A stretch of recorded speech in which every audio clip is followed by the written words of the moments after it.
Labu domāt, labu darīt, labu runāt, labam ticēt, labu vēlēt, labu dot un labu ņemt. Labu būs. Labu būs. Labi arī brīdžu spēlēt, labi būs. Visas labas lietas, ko mēs darām, vienmēr dod kādu labuma pienesumu. Latīņa Amerika un mūžīgā vasara, kas ir Čīlē ar Čīles vīnu, ar ko Jānis komisārs mūs iepazīstinās. Mums ir vairāk viesi, viens no viesiem ir arī jaunais Latvijas Bridžu federācijas atbalstītājs sporta bāzes personāla Juris Celmārs. Šodien īpašais goda viesis Latvijas hokeja leģenda Sandrs Apels. Man uzrunāja Imants un pateica, ka šitais ir tāds pasākums un prasīja, ja es pazīšu šo spēli. Es teicu, jā, es kaut kad jaunībā, vienībā es to spēlēs. Viss kārtībā, ja? Apstījos noteikums, sapratu, tas nebija tas brīdis, ko es spēlēju jaunībā. Ja? Tad es ieraudzīju šo grāmatu. Tātad man tā liekas, lai šo spēli iemācītos, vienu vakaru noteikti nepietiks. Ja? Tad šī ir viena no top 5 ģimenei piedarošā darītava, kas pirms gandrīz 50 gadiem aizsāk ražot vīnu. Šajā gadījumā Sauvignon Blanc no Čīles. Tad, kad es sāku mācīties bridžu spēlēt, es iegādāju šādu grāmatu, kas tobrīd saucās Pilnīgais pārskats par bridžu konvencijām.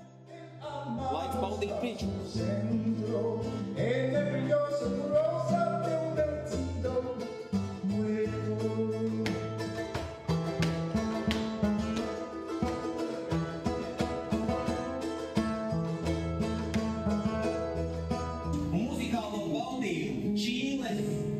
Mūzikas noskaņās, Laims Rācinājs un Ingus Feldmans aplausus.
Te tiek izsolīts komplekts.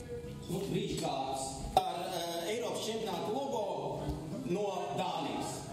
Ir īpaša grāmata un viena ir ar Latvijas Bridžu federācijas logo. 100 eiro 3 pārpats.